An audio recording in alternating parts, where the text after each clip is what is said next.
He didn't mean to kill, but once the trigger was pulled, there was no going back. In that split second of violence, Henry McCarty's past dissolved into dust. What came next? A life on the run. A trail of crimes. A war that would carve his name into history.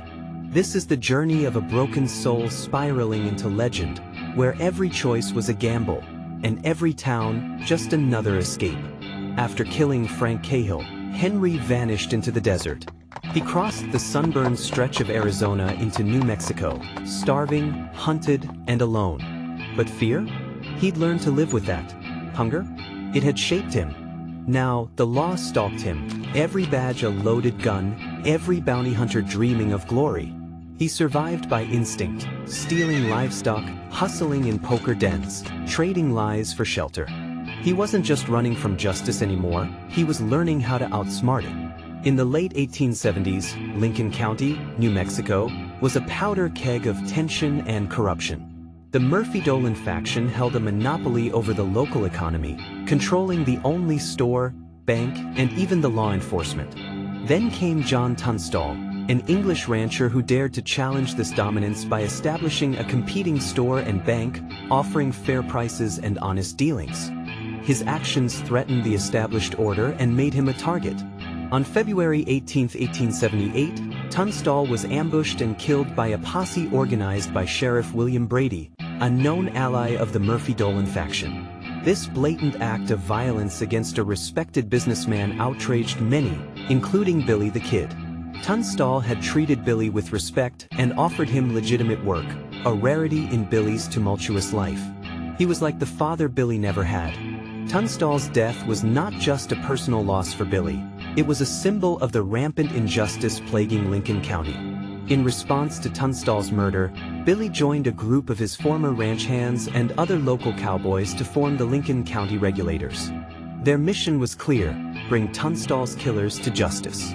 Initially deputized, the Regulators operated under the law, seeking warrants and attempting lawful arrests.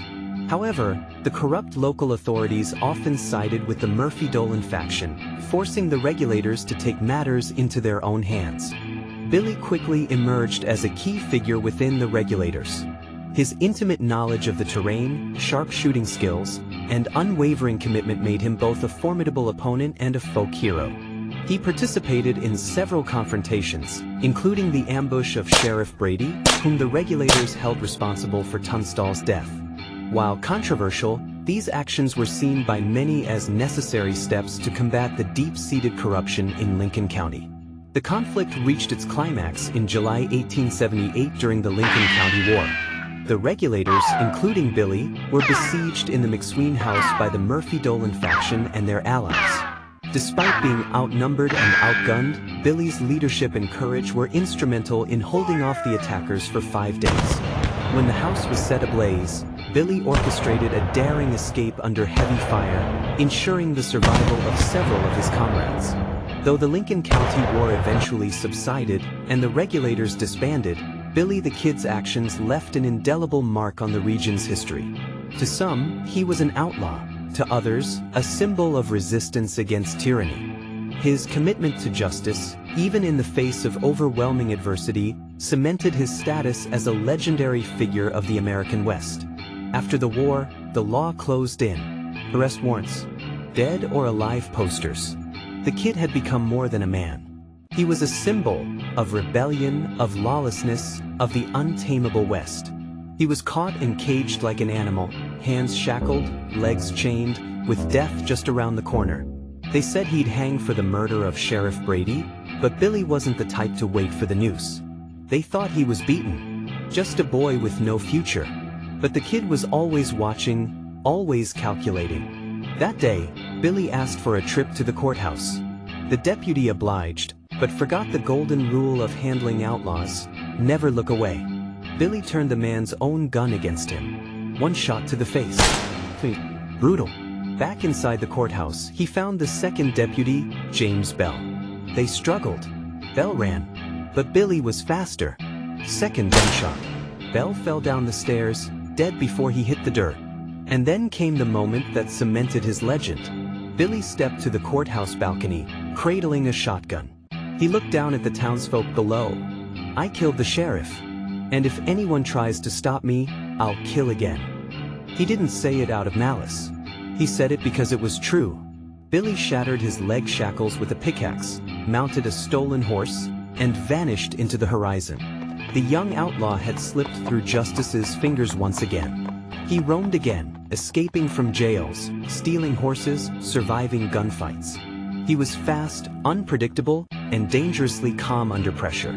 But the West was changing, and so were its hunters. Billy kept moving, but the world was closing in. Each town smaller, each escape tighter. He could feel it. Someone was coming. Someone who would become his greatest rival and final judge. Now, we'll like to hear your thoughts. Do you believe Billy the Kid was forced into crime, or did he choose it? Was the Lincoln County War a fight for justice, or just another bloody power grab? And if you had been in Billy's shoes after Tunstall's death, would you have done the same? Do you view Billy the Kid as a hero standing against corruption, or as an outlaw taking the law into his own hands? How do you think the Lincoln County War would have unfolded without Billy's involvement? In today's society, how do we distinguish between vigilantes and heroes? He didn't ask to be a legend. He just wanted to live.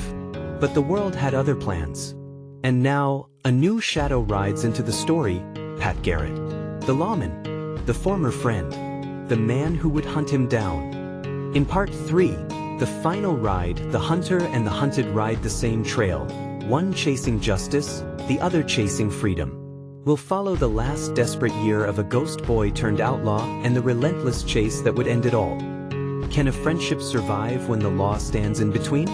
Was Pat Garrett a traitor, or just a man doing his job? Drop your thoughts in the comments, let's talk about it. Billy the Kid's story isn't over yet. The West may have forgotten, but we are here to remember it. And if you want more untold stories from the darkest corners of history, don't forget to like, share, subscribe, and hit that bell.